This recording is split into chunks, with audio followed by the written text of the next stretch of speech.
A sharp slap echoed through the first-class cabin as the flight attendant Sandra struck the 15-year-old's hand. "Move to the back," she ordered, seeing only a black teen in a hoodie who didn't belong. She was oblivious that the boy was Jordan Walker, and his father, Marcus Walker, was the billionaire who owned 60% of the airline. As Jordan was banished to economy amidst the silence of the other passengers, he made a single quiet phone call. Sandra smirked, believing she had won. She had no idea that call had just alerted the chairman.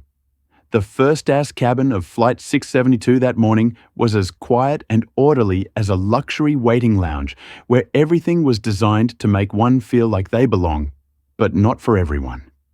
Grey suits silently folded financial newspapers. Women in delicate silk dresses tapped their phones with meticulously manicured fingers. No one could have guessed that this calm would be broken not by an argument or a child crying, but by the appearance of a boy no one expected. Jordan Walker boarded the plane carrying a small backpack on his shoulder and a book tightly gripped in his hand. He was only 15, but his walk was not clumsy like other teenagers. He stepped steadily, his gaze firm, his shoulders straight, as if he was accustomed to walking into places where others believed he didn't belong. A dark hoodie covered his head, his jeans fit perfectly, his white sneakers spotless. Every detail about him was clean and neat, but not showy. A pair of Black Beats headphones hung around his neck, modern yet subtle, just like him. In his hand was a first-class ticket, not an upgraded ticket, not a gift ticket, but a valid one purchased at full price. But it was precisely this, a black boy dressed plainly, without an adult accompanying him, that made many eyes glance at him, then glance back. No one said anything, but the slight frown, the curious stars, and the involuntary scowl from the corner of some passengers' mouths said it all. A boy like him here, Jordan didn't care. Or rather, he pretended not to care. He had grown too used to looks like that from teachers who never called on him, even when he raised his hand to pedestrians who clutched their purses tighter as they passed by him. He had learned not to react. He knew that someone like him, a black, quiet, intelligent child, was easily seen as a threat just for existing in a space people assumed wasn't for him. He quietly made his way to seat 2A, the window seat, where he could see the sunlight reflecting on the runway before takeoff. That was his favorite spot. Not because of luxury, but because of the silence. Jordan opened the overhead compartment, stuffed his backpack inside, and sat down. He wasn't in a hurry to fasten his seatbelt, open his phone, or plug in his headphones. He just pulled out Things Fall Apart by Chinua Achebe and opened to the page he was reading. No need to act interested in the world around him, because he had long ago learned how to live in invisibility. At an age when many teenagers were still struggling with their voice and identity, Jordan had already understood one thing. His presence in any space was often considered wrong, even when he had every legal right to be there. The conversation in the cabin continued softly. A middle-aged man asked the flight attendant about the type of champagne being served. A young couple whispered about their vacation destination. No one paid attention to the boy who had just taken the seat by the window, or at least they pretended not to look anymore. But one person's gaze was different. At the end of the cabin from the aisle connecting to the economy section, a woman stepped in, slender, her blonde hair neatly styled in the traditional flight attendant bun. The navy uniform hugged her figure, her name tag gleaming. Sandra Mitchell, the head flight attendant of the flight. She moved quickly, her face free of any emotional wrinkles. She smiled at a man in a suit, nodded at an elderly woman. But when her eyes landed on Jordan, her expression changed noticeably. No smile, no nod, just a stop, a glance from head to toe, a brief hesitation that made the air around Jordan chill a few degrees. Jordan looked up, his eyes meeting Sandra's only for a moment. Then he lowered his gaze to continue reading, acting as if he didn't care. But inside, he knew something was about to happen. He didn't know how far it would go. He didn't know who would speak up or who would ignore it. There was only one thing he knew for sure. This time, he would not stay silent forever. The atmosphere inside the first-class cabin maintained its usual elegance, but the steady footsteps of head flight attendant Sandra Mitchell carried with them an undercurrent of silent tension, spreading gently like a colorless smoke. The quick glance earlier wasn't mere curiosity, it was recognition. And for Sandra, that was enough to set in motion a series of actions she believed were in line with proper procedure, a procedure she had set for herself long ago.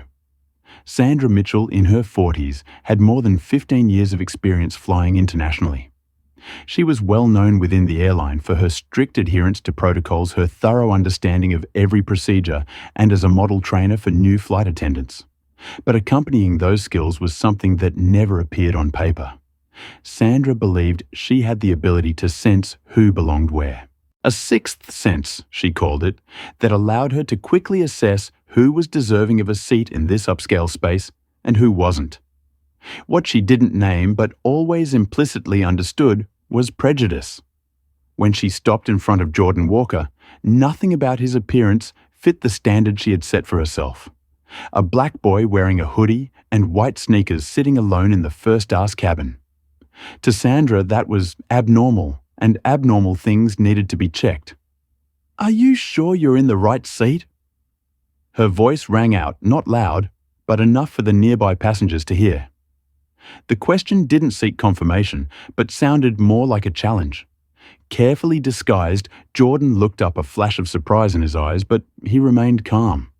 He pulled the folded ticket from his hoodie pocket and handed it to her with both hands. Sandra didn't take it as though she were accepting something important. She snatched it away as though he were hiding something that shouldn't be there. She scanned his face, then looked down at the ticket. Her cold blue eyes briefly narrowed. "First class." She read it aloud, as if she didn't believe what was printed on the paper. "Yes, that's right," Jordan answered quietly. "Are you traveling alone?" "Yes, ma'am." The answer made her expression shift slightly, as if she had just confirmed something she had suspected. No one else was with him. No adult chaperone, no one to verify that this boy belonged here. Sandra tilted her head, her voice taking on a distinct icy tone. "I think there's been a mistake. This seat is for first-class passengers. Your ticket may have been mixed up, or perhaps someone transferred it. You need to return to the economy section while we verify this." Jordan remained seated, leaning forward slightly. "This is a real ticket with my name on it. Seat 2A. She frowned. "Listen, I don't know how you got that ticket, but you're causing a disruption to the seating arrangements. If you don't cooperate, I'll have to ask you to move as per the rules." The word rules coming from Sandra no longer sounded like a neutral regulation. It became an invisible weapon used by her to pressure those she did not recognize. The way she looked at Jordan was not the look of someone performing a check, but the look of someone who had already passed judgment. Jordan placed his book down his hand lightly, brushing the phone resting on the armrest. But before he could pick it up, Sandra suddenly reached out and slapped his hand away as she grabbed the phone. A sharp slap echoed through the cabin. A few passengers looked up. A young woman covered her mouth. A middle-aged man awkwardly checked his watch as if he hadn't heard anything. No one said a word. Sandra exhaled as if she had just dealt with an inconvenience. "Now please move to the back while we sort this out quickly." Jordan didn't shout. He didn't resist. He just looked at her longer than usual. In his eyes, there was no fear, no overt frustration, only quiet disappointment. The kind of feeling only someone who had been looked down upon could understand. He picked up his backpack, pulled the hoodie down lower, and stood up. The first-class cabin remained silent. No one laughed, but no one stood up either. Not a word was spoken, even though everyone had seen it. Everyone had heard it. Jordan walked to the back, each step small but heavy, and began the unexpected journey from the front of the plane to the very rear, where the folding seats creaked and armrests were broken. He sat down, the phone resting on his lap, his hand still stinging from the slap. A message was quickly typed. "She slapped me and sent me to the back. I'm sitting in the last row." And as soon as the send button was pressed, Jordan looked out the window. He knew something was shifting, and it wasn't the airplane wheels, Jordan sat silently in the last window seat of the economy cabin, his gaze following the faint sunspots shining through the small window. The space here was completely different from the first-class cabin. Tighter seats, firmer backs, and everything seemed to shrink not just in size but in courtesy. His hand still felt warm where it had been slapped. The message was sent, but the silence from the front cabin lingered in his mind. A silence more frightening than the slap itself. No one defended him. Not a word of protest, not a word of opposition. The slap rang out clearly, like a declaration in the midst of a crowded room. But what made it more brutal was the response from the crowd. They chose silence. A man in a grey suit glanced at Jordan, then immediately looked away, his face returning to an indifferent expression as if he had never witnessed anything. A young woman exhaled softly, her confused gaze still not opening her mouth. A mother quieted her child by turning her back on seat 2A. Each glance, each unspoken action, all of them formed a collective refusal, as if they had agreed that silence was the peaceful way to endure the injustice that had just unfolded before them. Sandra Mitchell, now back in the galley behind the cabin to fetch a coffee, maintained her usual calm demeanor. She believed she had just done her job maintaining order, upholding the standards of first class, eliminating any disruptive elements. To Sandra, anyone who made the space non-standard even with a legitimate ticket, even acting politely, should not be there. She had done this before, though few dared to speak up. A passenger moved down due to a booking error. A man denied an upgrade for not following the dress code. An elderly woman sat in the wrong VIP row. All were dealt with by her firm hand without needing thorough verification. And no one had ever come back to ask. No one had ever protested. But this time, she had made one mistake. Her target was not anonymous. Meanwhile, Jordan, sitting at the back row, remained still. He didn't cry. He didn't get angry. But his eyes, those quiet, sharp eyes, were watching everything. Each face looking down. Each passenger pretending not to notice. Every tense heartbeat audible through shallow breaths. No one knew that the message he had sent minutes earlier was setting off a chain reaction beyond anyone's control. Hundreds of miles away, his father, Marcus Walker, had just placed his hand on the glass table in the top floor office of Walker Tech headquarters, a company that owned over 60% of the airline stock. Upon reading his son's message, he didn't get angry. He didn't bang the table or call a lawyer. He simply picked up the phone, dialed an internal number, a number that very few in the industry had the privilege to call directly. On the other end of the line, a woman's voice echoed immediately after the beep. "Hello, Chairman Walker." Marcus spoke briefly. "Flight 672, check seat 2A. Something happened." "Yes, sir." The call lasted less than 15 seconds, but at an altitude of 10,000 meters, it would slow down an entire plane full of people trying to pretend they hadn't just witnessed what happened. In the cabin, a few passengers started whispering. They didn't speak loudly, but their eyes were drawn to the vacant seat, A. Meanwhile, some others glanced toward the back of the plane, where Jordan sat, with his head-down phone placed face down on his lap, eyes still directed out the window. No one knew exactly who he was. No one knew that the silence they chose today would become a hot topic on social media platforms in just a few hours.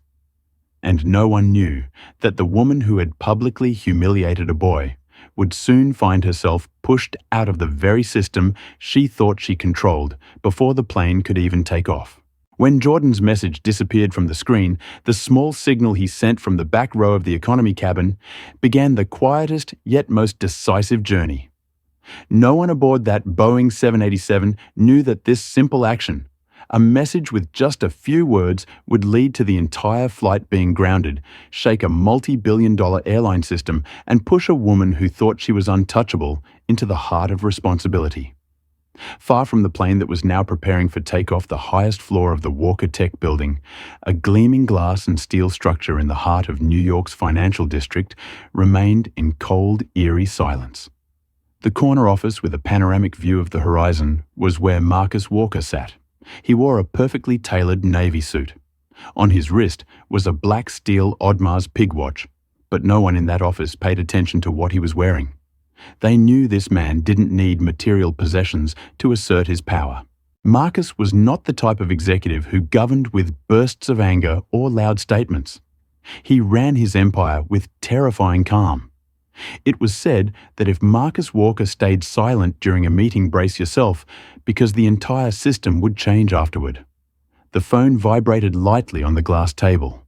A message popped up. She slapped my son and sent him to the back.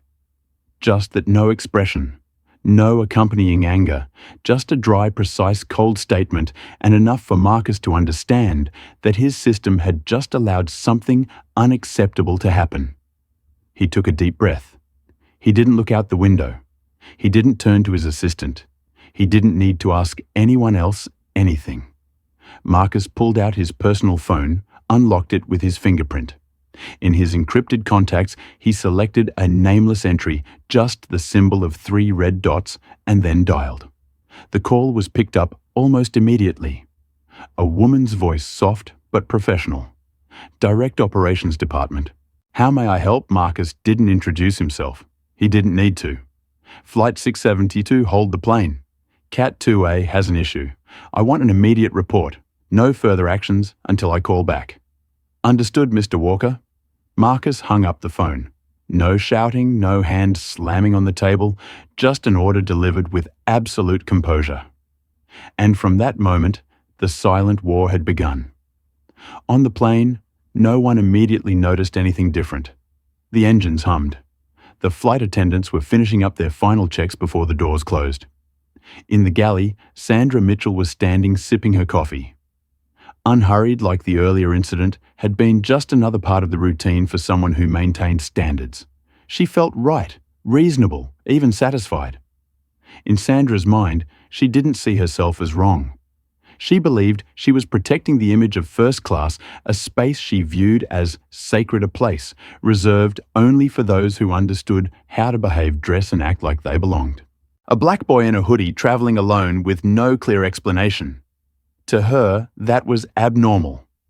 And abnormal was something she was responsible for eliminating even before the system had a chance to verify. Sandra had handled much more complex situations before. She had dealt with drunk passengers, kicked people shouting off the plane, and had even received awards for her quick thinking during an in-flight emergency. But it was these situations that had instilled in her the feeling of absolute power, that she could decide who belonged where and who didn't. And today, she applied that power to a boy. The problem was, she didn't know whose son she had just humiliated. Just minutes after Marcus Walker's call, the airline's operations center, located at the company's headquarters in Atlanta, received a priority signal from the board chairman's office. An emergency protocol was initiated. Hold Protocol Class A. This was the highest priority level internally designed to be used only when there was direct intervention from high-level shareholders or in the case of a special security incident. The simple order, but one with overwhelming weight. Flight 672. Hold at the gate. Do not let it take off. Do not explain to the crew. Do not inform the passengers. Do not close the plane door. Within 3 minutes, the crew received instructions from the ground. Captain Richard Hammond, with over 30 years of experience, furrowed his brows when he received the order to halt the takeoff without a specific reason. He sighed, picked up the internal phone, and reported to the head flight attendant. Sandra Mitchell, who was now adjusting her lipstick in the galley mirror, heard the intercom. "Sandra, please report to the cockpit." A brief moment of unease passed over her face, but then she reassured herself it was probably just a routine check. She adjusted her uniform, smoothed out her sleeves, and quickly walked toward the front of the plane, where a confrontation awaited unlike anything she had ever experienced in her 15 years of flying. In the cockpit, the small screen next to the communication system displayed a video call connecting from the Highly Operations Office. When Sandra entered, Captain Hammond stood upright, serious. He didn't say a word, just gestured, "Close the door." The door shut behind her like the sound of the last control gate closing. Something Sandra had always been confident she had a firm grip on. The screen lit up. The first base to appear was David Harper, the CEO of the entire airline operations system, a man who rarely appeared outside of high-level meetings. His face was cold, his eyes sharp behind rimless glasses. Had flight attendant Sandra Mitchell, he asked without greeting, without preamble. Yes, it's me. We've just received direct instructions from the chairman of the board, Mr. Marcus Walker, regarding a serious incident involving the passenger in seat 2A. Do you know who that passenger is? It's just a boy. I thought he was in the wrong seat. No, Harper interrupted. That boy is Jordan Walker, the son of Marcus Walker, and you just humiliated him in front of all the passengers because you assumed a black boy couldn't sit in first class. Sandra's throat went dry. Her tie tightened around her neck. The atmosphere in the cockpit became suffocating. I didn't know. Her voice trailed off. Exactly. And that's the problem, Harper said, coldly. You didn't know, but still acted like you knew. And because of that, this flight will not take off until you apologize to the boy in front of all the passengers and return him to his proper seat. Sandra stood frozen. Her lips moved, but no words came out. Captain Hammond added his voice as hard as steel. If you don't, you'll never fly again. Not just on this flight, but forever. The silence stretched on for a few more seconds. Then Sandra turned. Every step she took out of the cockpit felt like a layer of pride falling away. The cockpit door opened, and for the first time in her career, Sandra Mitchell understood she was no longer the one in charge of this flight. Sandra Mitchell closed the cockpit door behind her mechanically, but inside, something began to crack.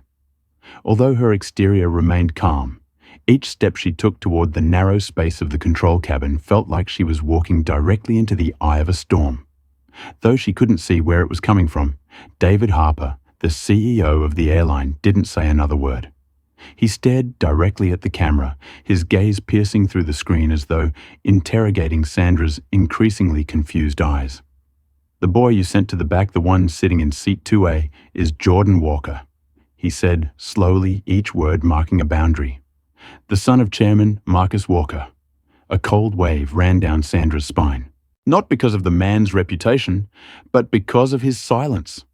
A powerful man like Marcus Walker, choosing to respond with a simple call with no threats, no harsh words. This meant that the storm rising behind that silence was far larger than she could have imagined. Sandra swallowed. I didn't know. I just number. You didn't know.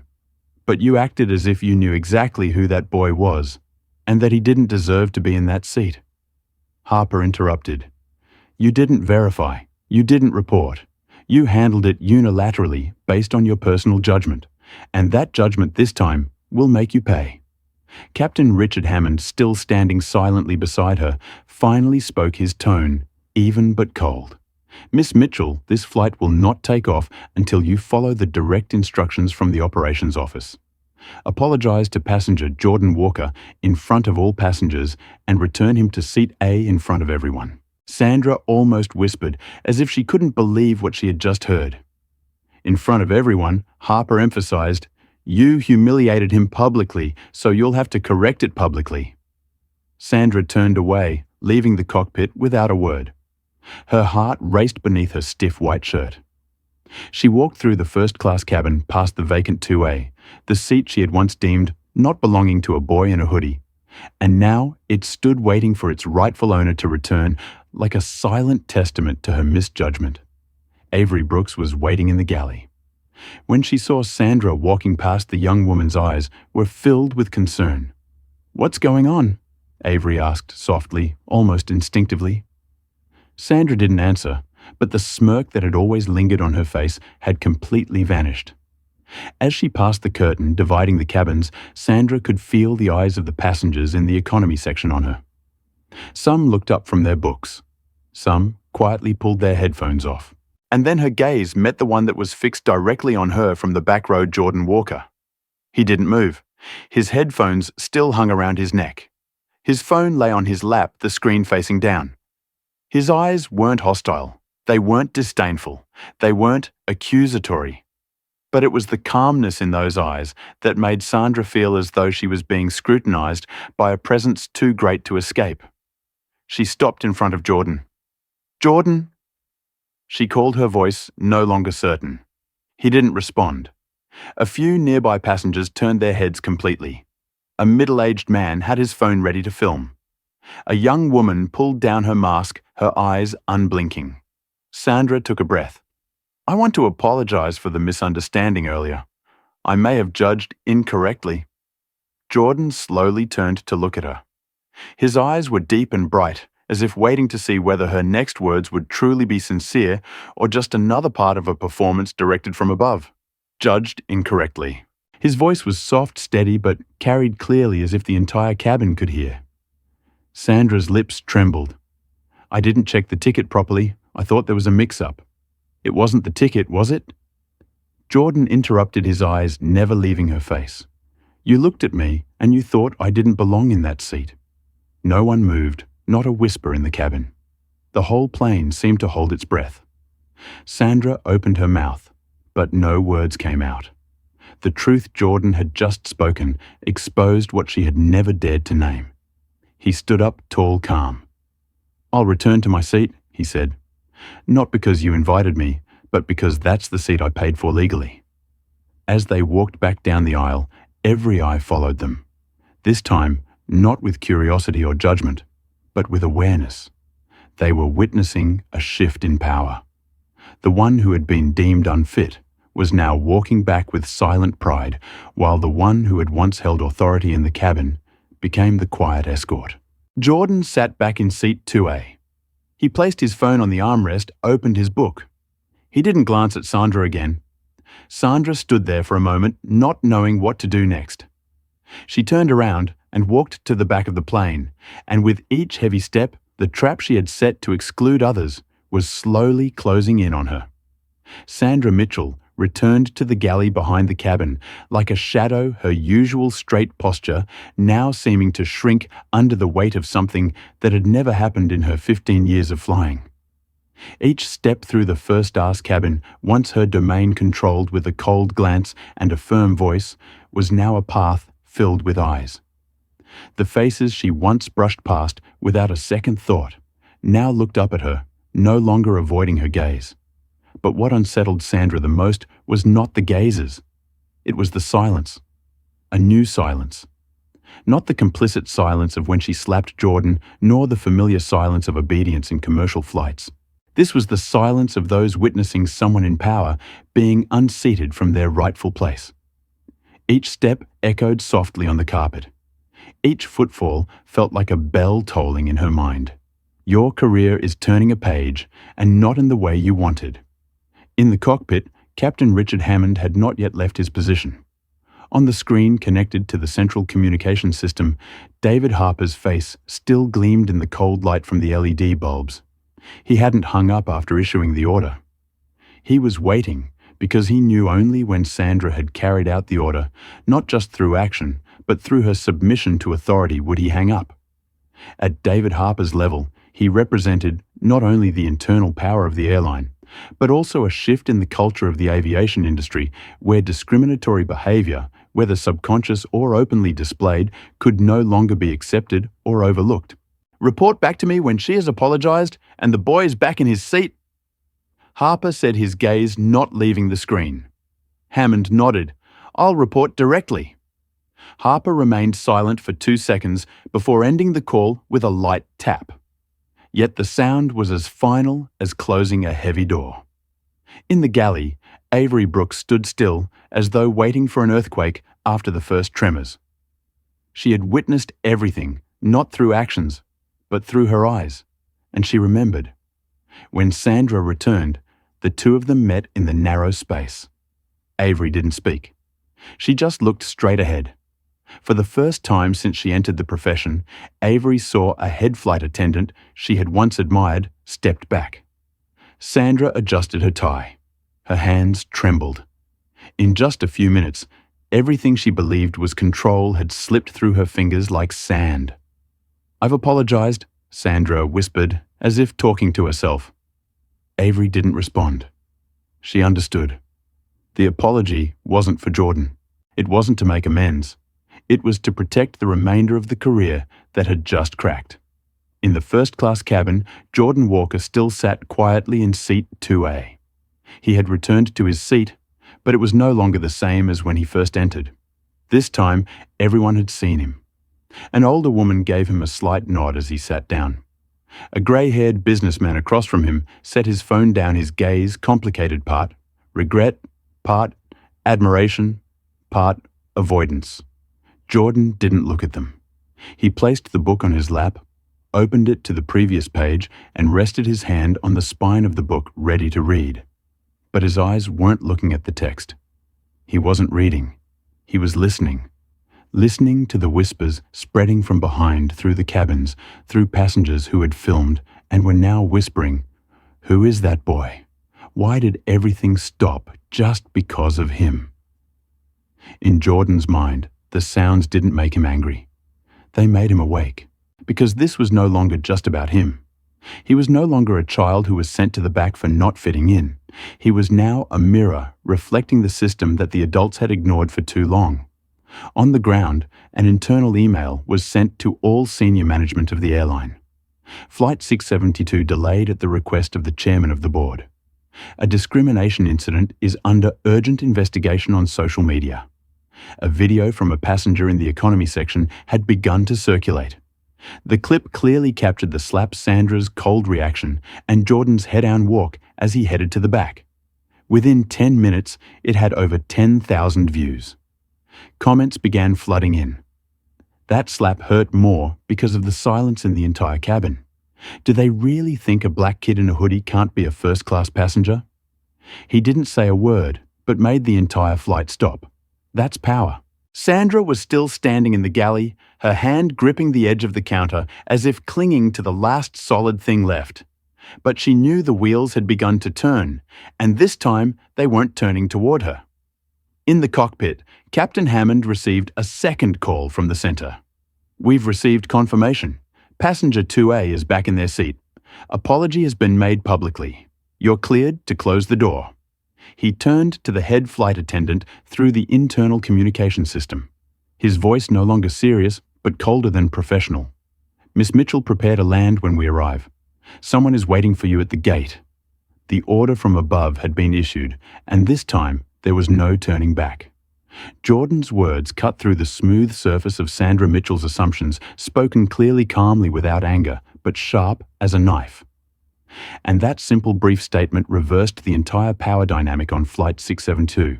Sandra Mitchell stood there in the narrow aisle of the economy cabin, where she never thought she would have to step unless it was for service duties.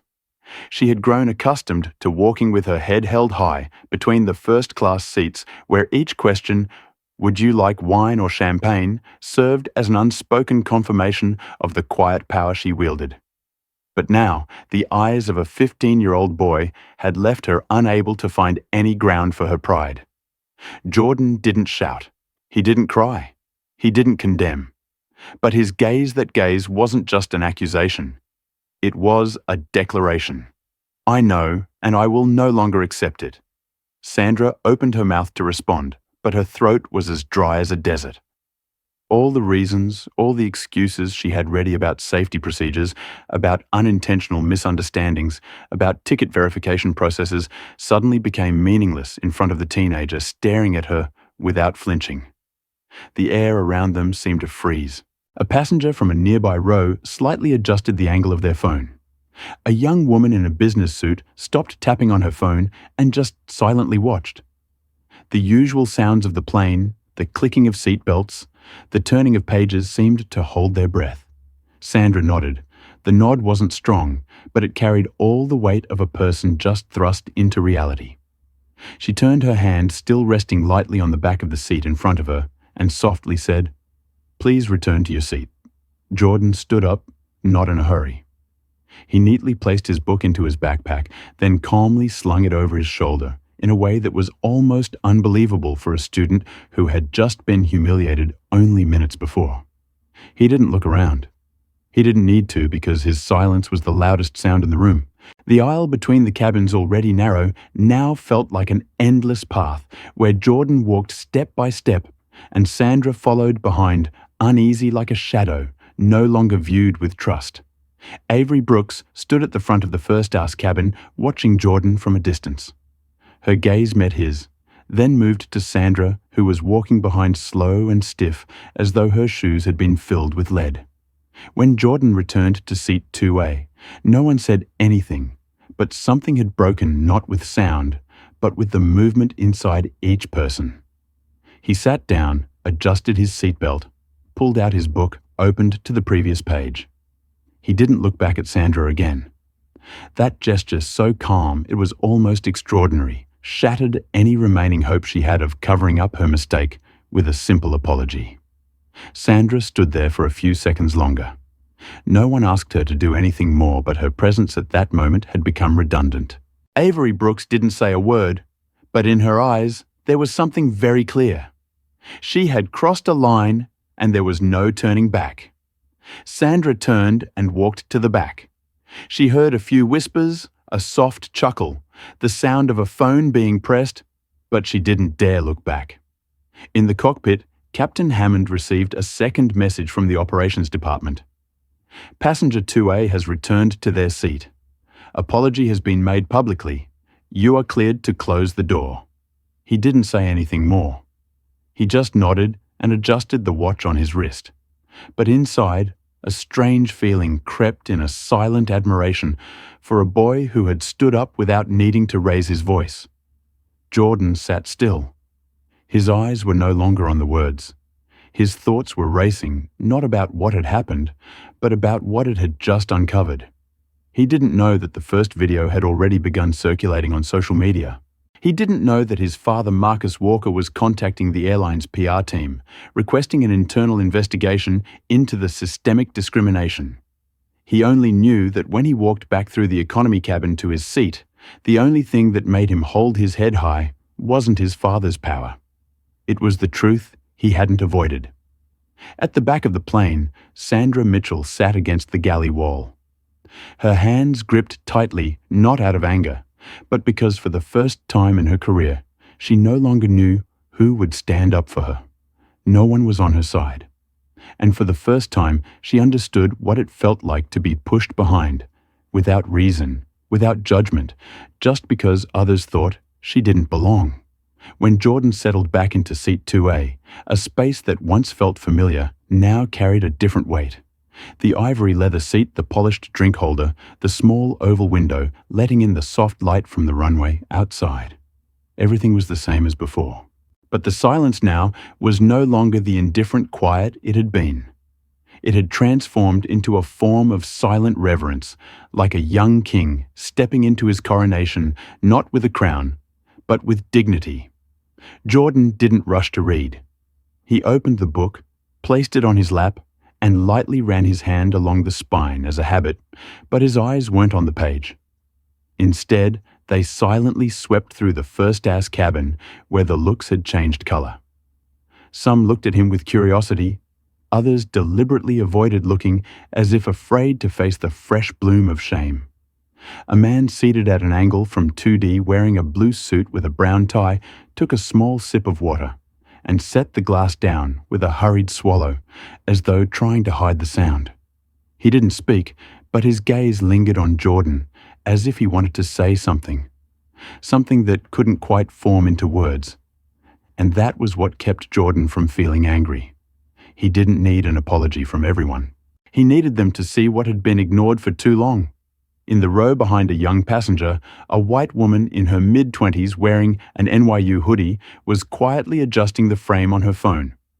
She was the first to film the moment Sandra slapped Jordan's hand and the first to upload the 21-second clip to Twitter with the caption, "Black boy slapped and kicked out of first class for not fitting." Now guess who got called to the cockpit?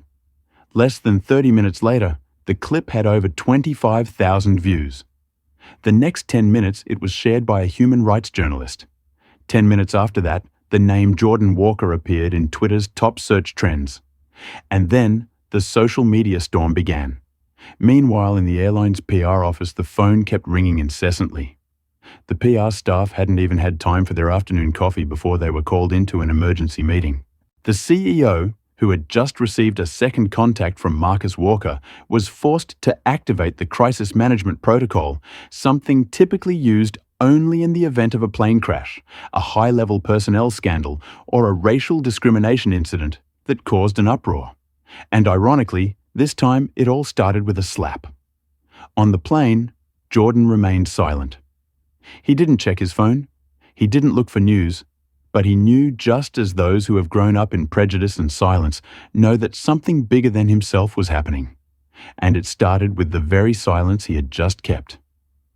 Up front, a flight attendant gently approached. "Would you like anything?" Sir Jordan shook his head. "Just water, please." She handed him a glass. Her hand didn't shake. Her eyes didn't avoid his. In those eyes, there was recognition. Not because he was Marcus Walker's son, not because the media was in an uproar, but because now everyone had seen the difference between power and true authority. At the back, Sandra Mitchell still hadn't left the galley. She stood motionless, clutching a service tray, her eyes vacant as she stared at some vague point on the wall.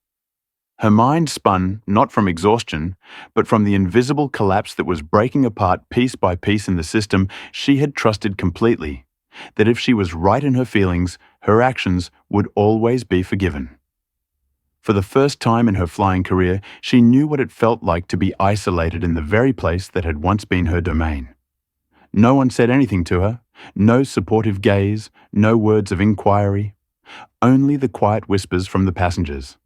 A man in first class, a silver-haired light grey suit, after a moment of hesitation, leaned slightly toward Jordan. "I saw what happened earlier. I don't know what to say." Jordan turned to look at him. Quiet, not angry, not blaming. "I should have said something when she slapped you." He continued, his voice shaking slightly. "I saw it, but I stayed silent." Jordan nodded slowly. "I understand." Then he turned back to his book, but the man's gaze still lingered, filled with confusion, and a small cut of conscience beginning to bleed. Not far away, a group of passengers was whispering, "Who is he? He's the son of the airline's CEO."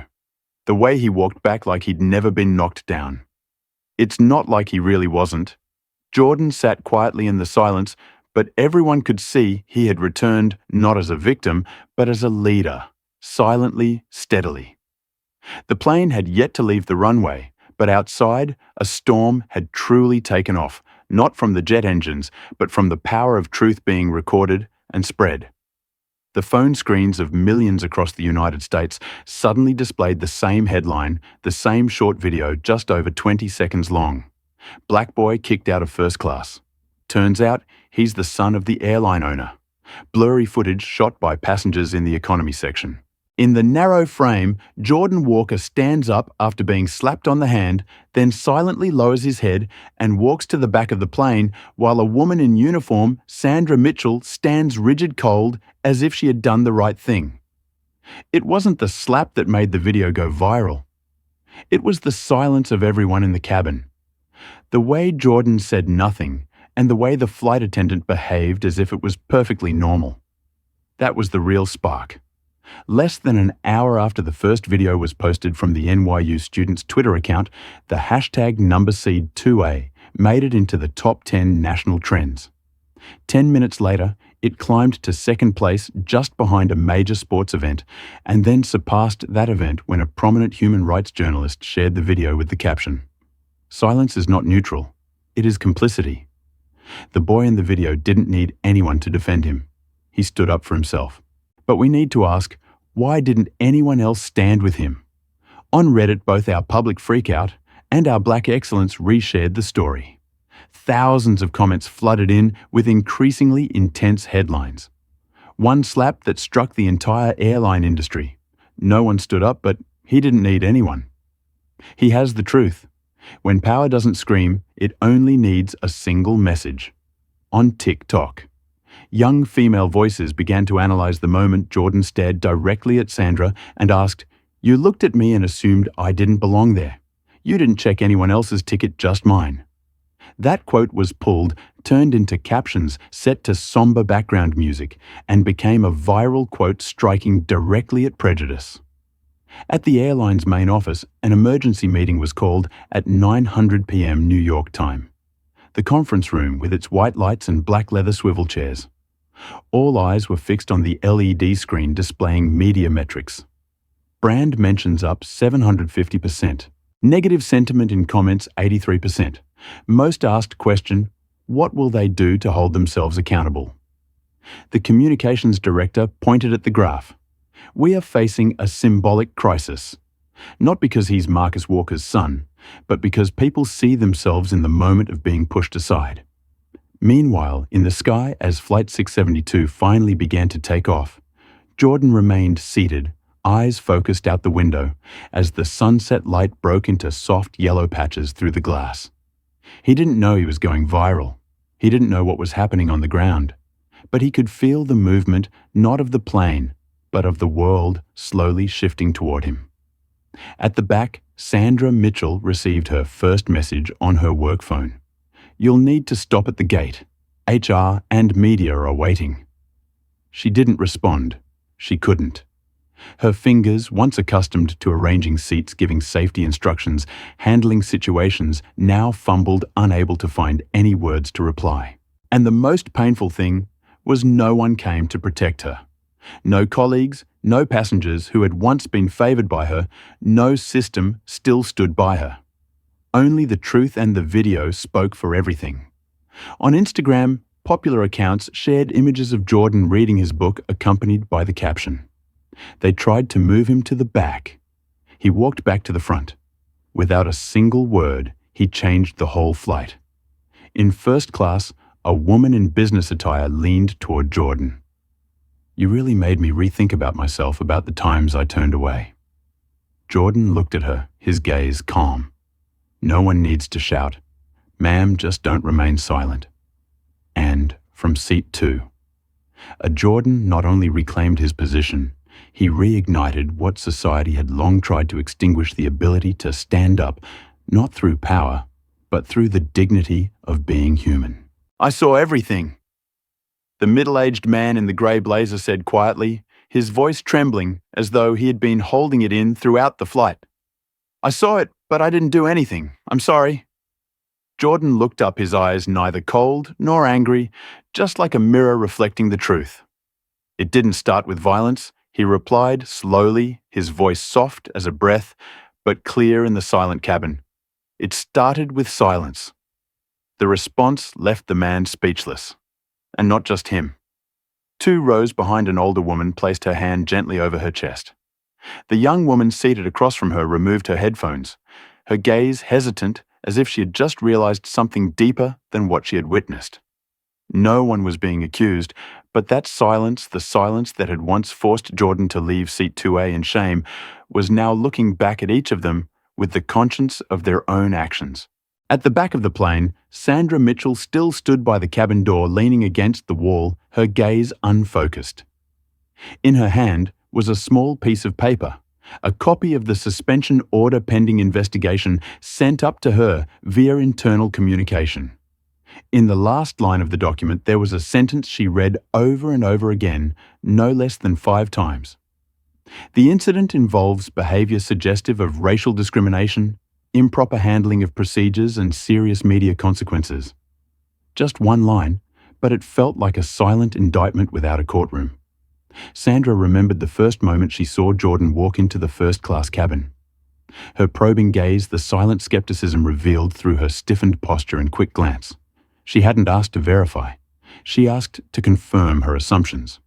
And when Jordan didn't react as she expected, didn't flinch, didn't back down, she acted like someone in power. Not like someone in service. But now, all she had left was the truth. And her image was spreading on social media like a living testament to what thousands of others had experienced but couldn't record.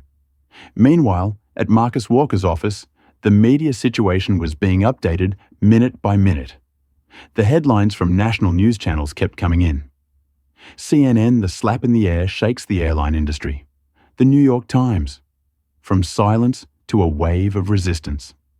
Jordan Walker and number seat 2A, the Guardian. A quiet rejection turns into an undeniable truth. Marcus was not pleased. He knew with his power and his name, he could sway public opinion issue statements and force the airline to apologize. But he didn't want to stop there. He called the legal team not to sue, but to demand a comprehensive internal audit of the company culture. "This is no longer about me or my son," Marcus said. "This is about every child who's been treated as if they don't belong just because they don't look like the people sitting next to them." On the plane, a young female passenger with a camera gently pressed the shutter. She didn't turn to film Jordan, but the small electronic sign above his seat to a "no need to add any words." She knew just that seat number was enough to start a whole social dialogue. An older flight attendant, someone who had worked with Sandra for many years, approached her at the back of the plane, hesitating. "Are you all right?" he asked. But the question felt more like a polite formality than genuine concern. Sandra looked up, her gaze exhausted.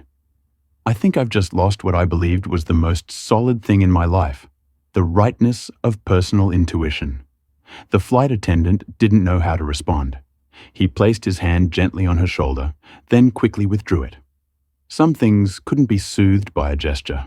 A few seats behind Jordan, a young girl around 10 years old sitting beside her mother gently tugged at her sleeve. "Mom, why didn't anyone stand up to help that boy?" The mother fell silent. Then she leaned down and whispered, "Because they thought someone else would, but no one did." The girl looked at Jordan, her gaze innocent, yet surprisingly profound. Jordan caught her eye and gave a slight nod, just a small one. But that nod was like a bridge between two generations, one that had endured and one that was learning not to let history repeat itself.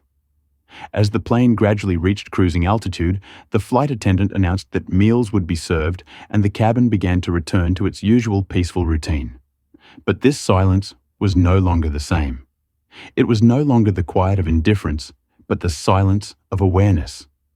Jordan closed his eyes not to sleep, just to rest. He knew that when the plane landed, a lot would be waiting for him. Reporters, camera lights, a late apology, interview requests, exploitation, perhaps even turning him into a symbol for a movement. But he didn't need to be a symbol. He just wanted no one else to be slapped by hands or by looks just because they didn't fit the invisible garment called standard. At the back of the plane, Sandra Mitchell stood against the galley wall. Her hands were clenched, but not out of anger, because for the first time in her career, she didn't know who would speak up for her. No one stood by her, and for the first time, she understood what it felt like to be pushed back without reason, without judgment, just because others thought she didn't belong. The cabin door beeped softly. A security officer in dark uniform stepped in, accompanied by a woman in a blue blazer holding a clipboard. They said nothing, only nodded lightly at Captain Hammond, then turned towards the galley where Sandra Mitchell stood, as if she had known this moment would come, but still wasn't prepared to face it. In the woman's hand was a thin file, but to Sandra, it felt as heavy as a stone on her chest. The cover read, "Employee Removal Protocol, Immediate Effect." Inside, everything was printed clearly with bolded terms. Procedural violations, mishandling of passengers' actions leading to a severe media backlash, and finally indefinite suspension, pending internal investigation. Sandra looked at the words. Employee name, Sandra Elaine Mitchell. Her hand trembled as she held the pen. Her fingertips were cold sweat forming on her brow, despite the stable air conditioning on the plane. Her signature, once a symbol of authority on internal reports thank you, letters to passengers' new staff training forms, now rested at the bottom of the document like the final period of a long chapter in her life. After signing, Sandra was instructed to gather her personal belongings and prepare to disembark the plane as soon as it returned to the gate. A rare event when the journey hadn't even been completed. This was not just a dismissal. It was a clear statement from the system. The person who once decided who belonged where was no longer allowed to belong here. As she walked towards the front, her eyes passed over the first-class seats. Jordan was still sitting there, quiet, not looking at her, not needing to. She passed him like walking past a mirror where she could no longer see who she was. No longer the head flight attendant, no longer the one who maintained standards, just a woman who had realized she had lived too long in a bias she called experience. As Sandra neared the cockpit, Captain Hammond opened the door, making way for her. She said nothing, but his gaze was enough to understand. He knew he had seen, and now he was just following the procedure just like she used to. Sandra walked past him. But in her heart, where the cockpit once symbolized safety, something she believed would never betray her. It was now the place witnessing her being stripped of her power. The cabin door opened the hallway, connected to the bright white jet bridge. She stepped down. No one escorted her. No one looked back, not even a whisper, only the sound of her footsteps. Silent like the shadow of biases once hidden beneath a perfect uniform. On the plane, an unspoken change was felt in the air. A middle-aged passenger pulled his blanket tighter, as if realizing he too had stayed silent for too long. A young woman took out her phone, deleted the half-written tweet, and started again. Not with anger, but with acknowledgement. I said nothing. I was wrong. In the economy cabin, a young flight attendant stepped up to replace Sandra's position. She took a deep breath before pulling the curtain. No one had taught her how to replace someone who had been dismissed mid-flight, but she knew better than anyone. Today's mission wasn't to serve passengers, but to restore trust. In the cockpit, as the plane turned back to the gate and Sandra was escorted off, Captain Hammond glanced at the radar screen, then turned to his co-pilot, his voice steady. It's been a long time since I've seen a flight where no one spoke but everyone's listening. The young pilot nodded, his gaze landing on the screen. 2A, the seat still lit. And there Jordan Walker slowly closed his book. Not because he was tired, not because it was over, just because he had read enough for today. He tilted his head toward the window where the sunlight flickered on the wing, as though the world was waiting for a landing point. Not just in coordinates, but in justice. No one in the cabin was reading anymore. The entertainment screen on the back of the seat remained on. The list of films kept scrolling, but nearly no one pressed play. Headphones still hung around necks, but the music had stopped. The forgotten water glass sat empty on the tray. The food packages remained unopened, and every movement, everything slowed down, as if the entire cabin was holding its breath to a single thought. I saw, and I did nothing. It was a thick silence, not the quiet of sleep, but the quiet of self-reflection. The sky outside was calm. The plane had regained stable altitude after returning to the gate and taking off again, but Flight 672 was no longer the same. The story was no longer in the control of those who thought silence was safe. A white businessman in seat 3A opened his phone not to check emails, but to type into the Notes app. I used to pride myself on being neutral. Now I realize I've allowed my own comfort to overshadow the responsibility of being a human being. He glanced at Jordan, the boy still sitting quietly in 2A, like a living monument built from the brokenness of indifference. No medals, no statements needed. Yet he made the entire cabin unable to return to how it had been. An Asian woman in the economy cabin, the one who had instinctively lowered her head when Sandra first yelled at Jordan, now quietly typed a post. It's not just black people who get pushed to the back. We've all stayed silent when it happened to someone else. And that silence is what's nurturing these slabs. She looked at her young daughter sitting next to her, her gaze hesitant, as though trying to understand something too complex to articulate, but too clear to ignore. In first class, Jordan didn't change his posture. He still sat straight, both hands resting on the open book, but he wasn't reading anymore. His eyes looked out the window, where the sunlight fractured into patches on the clouds like a broken mirror, reflecting not only the external world, but what was happening inside every passenger. A slow but deep awakening. Avery Brooks walked lightly down the aisle. She held a tray of water, but her movements were slow. Not because of laziness, but because she was aware that every gesture was now being observed through eyes no longer indifferent, like at the start of the flight. She stopped in front of Jordan, gently tilting her head to ask, "Would you like anything else?" Jordan looked at her, shook his head lightly. Then he spoke softly, but clearly enough for her to hear. Thank you for seeing me." Avery hesitated for a moment, not because of surprise, but because rarely do people thank you just for being seen. But for Jordan, being seen had been a victory in itself. In the cockpit, Captain Hammond sat upright, no longer, in his usual relaxed posture with autopilot engaged. He wasn't looking at the flight map, but at the crew list, where the name Sandra Mitchell had just been crossed out in digital red ink. He sighed. A sigh not from fatigue, but from the moral burden he had once thought didn't concern him. On social media, the waves were still rising. The news outlets started digging deeper. From the incident to the history of discrimination in the airline industry, from the slap to how many similar cases had never been recorded.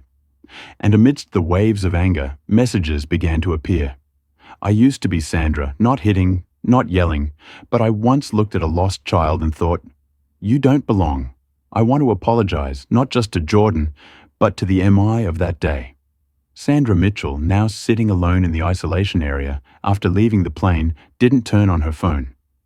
She knew she didn't need to check the news, didn't need to check social media. She could feel it. Not the pressure of the media, but the weight of the awakening spilling out from 2A.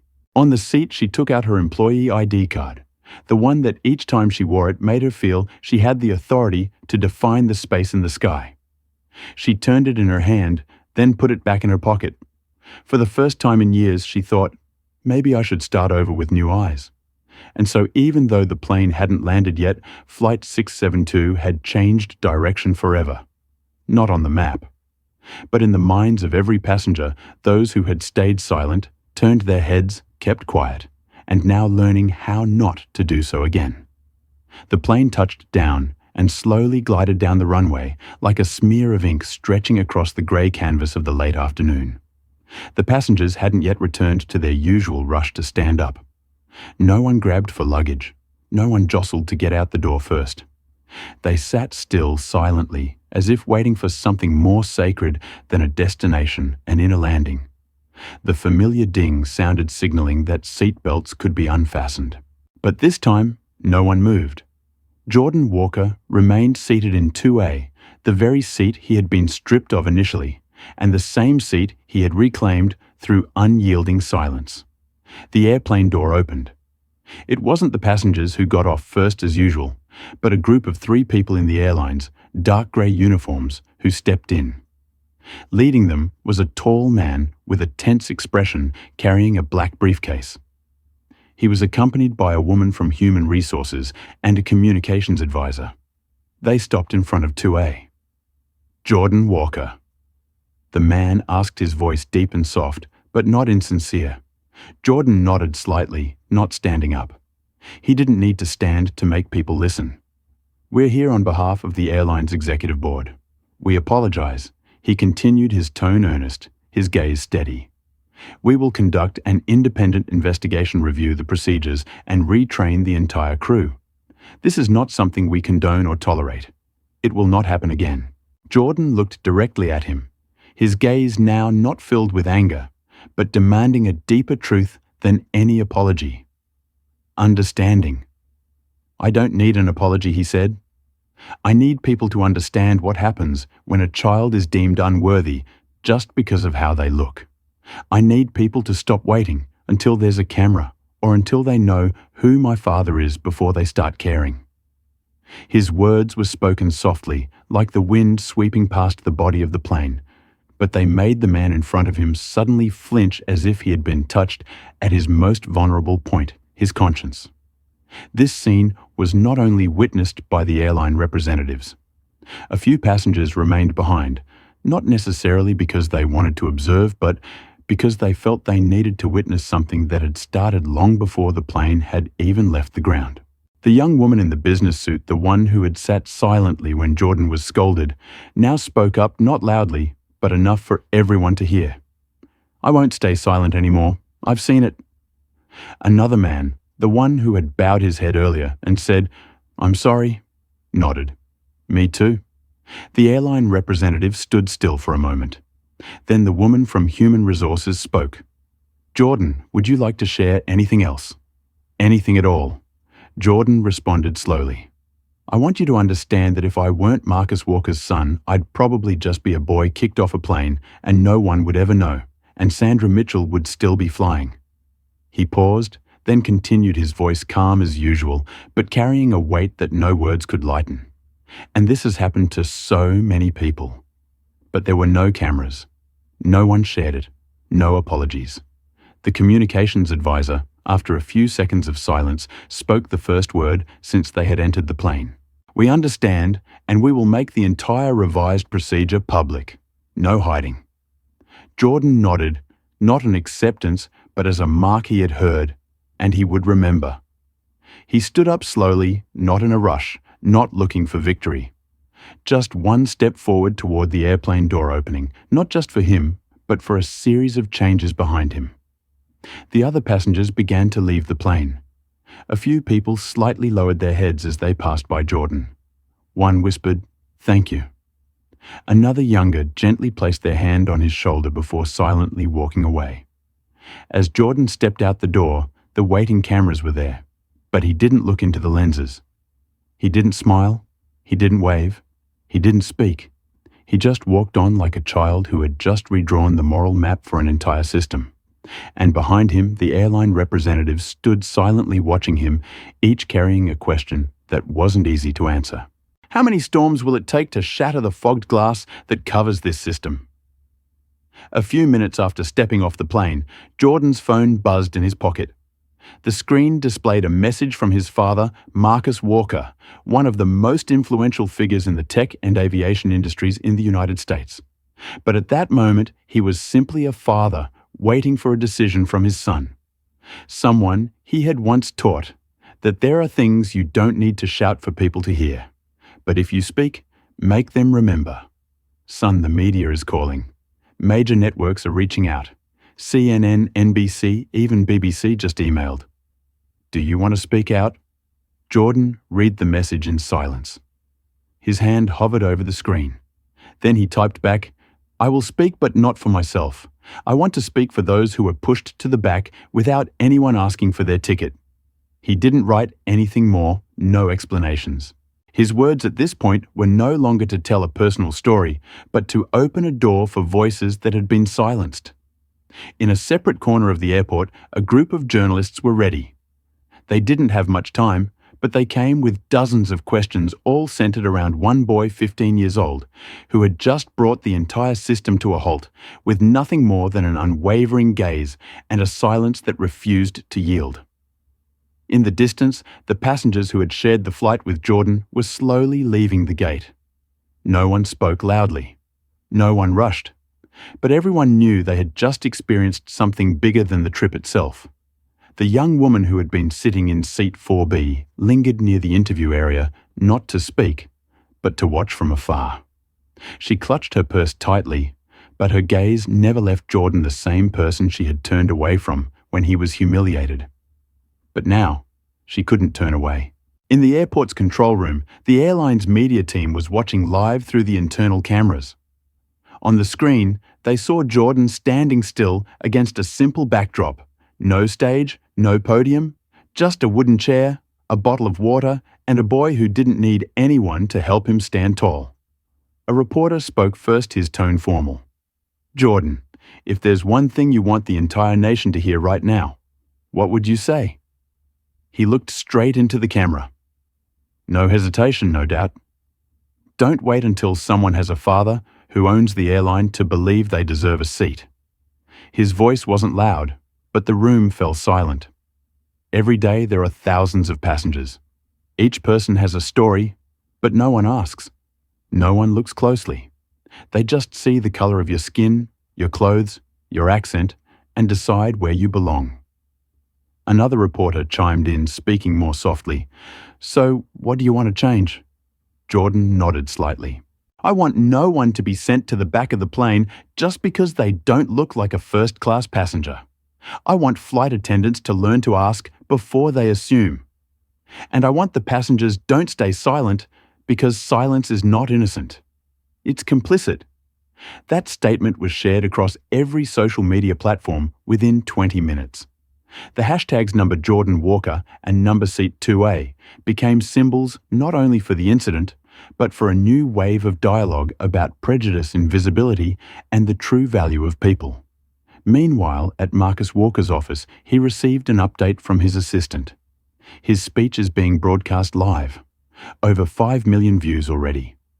Marcus didn't smile. He simply nodded a nod that carried the weight of the years he had lived through the years when he too had been asked for his ticket not to verify, but to deny. Now his son had spoken the words he once wished he could have said when he was that same boy. And in the airport's hallway, Sandra Mitchell, who had once controlled the sky like an invisible gatekeeper, sat quietly in the waiting area. On the TV screen in front of her, a clip of Jordan's words played again. "I don't need an apology. I need people to understand what happens when a child is deemed unworthy just because of how they look." She didn't look away. She didn't cover her ears. She let those words pierce through her like an unavoidable truth. And so before the plane landed, Flight 672 left an indelible mark. Not in aviation history, but in the consciousness of everyone who witnessed it.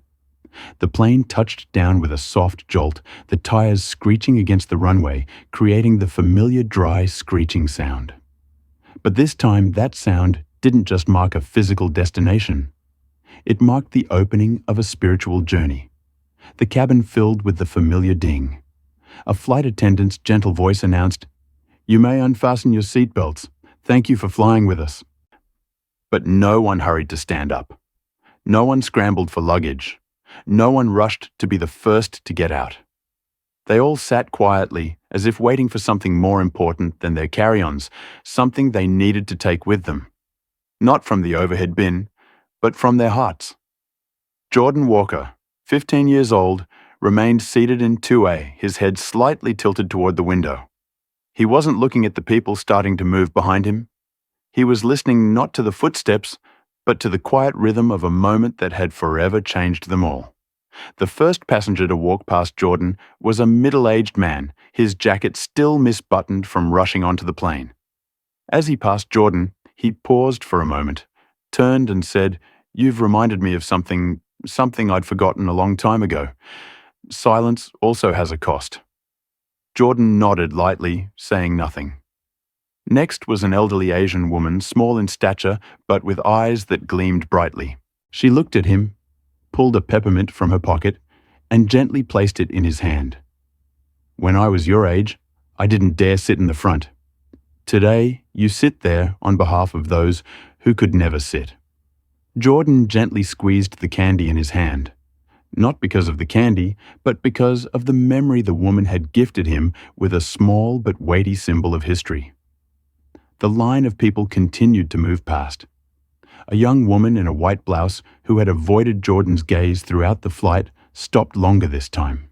She said nothing, but when Jordan looked up, she gave a subtle nod, a sincere, acknowledging, and awakening nod. A young boy about 10 years old walked by with his father, looking at Jordan as if he were a superhero. As he was pulled along, he turned and whispered, "You're really cool." Jordan smiled his first smile since boarding the plane. The last passenger was Avery Brooks, the flight attendant, who had stood for truth even if only with her eyes and chosen silence. She stopped no longer in uniform, but in civilian clothes like any other passenger. She held a small handbag, but in her eyes was an unhidden pride. "Would you like me to wait with you?" she asked gently. Jordan shook his head, still holding a faint smile. "No need. You've seen, and you didn't turn away. That's enough." When the entire cabin had emptied, Jordan stood up slowly, not in a hurry. He turned and looked at the plane cabin, not as a passenger, but as a witness. Every row of seats was now empty. But for Jordan, each seat was a question that had been asked and would not easily be forgotten. Outside the airport had prepared a separate area to greet him. There was no media frenzy. That had been Jordan's request. Don't make this a spectacle. Just make people think. Marcus Walker. His father stood waiting in a dark suit, his eyes following every step his son took. He didn't open his arms. He didn't run to him. He just smiled like a man who knew that some moments as a father are best experienced by stepping back and witnessing. Jordan walked up and placed his hand on his father's shoulder. "I've spoken." Marcus gently squeezed his son's hand. "And the world is listening." That day, Jordan's brief speech was shared millions of times online. But what moved people the most was the final image. Jordan sitting still in seat 2A, holding his open book, but not reading, his eyes gazing out at the sky. The caption beneath the photo was simple. The boy didn't need to shout, but he made the whole world go quiet to listen. And so Flight 672, seemingly just a few hours long, became a journey that transcended prejudice, entered the hearts of individuals, and forced an entire system to stop and reflect. A flight that lasted longer than the distance and deeper than the altitude. There are stories that don't need shouting to stir hearts. There are characters who don't need to stand on podiums to teach anyone. They just need to sit in the place they deserve and let the world see the truth. Jordan Walker did that at 15. He didn't demand justice through anger. He demanded it through dignity and the silence that forced an entire system to question itself. The passengers on Flight 672 didn't just travel from one city to another. They flew from indifference to awareness, from silence to awakening. And perhaps they would never forget the boy in the black hoodie sitting in seat 2A, the one who made them look at themselves. What about you? Have you ever witnessed an injustice and chosen to remain silent? Or have you ever wished you had the courage to speak out? Share your story in the comments below, because every change starts with a conversation. If this story made you reflect, and you feel the need to see the world through fairer eyes, like, share and subscribe to spread the message and to not miss stories with such power. We can't change the past, but we can rewrite how we respond to injustice starting today.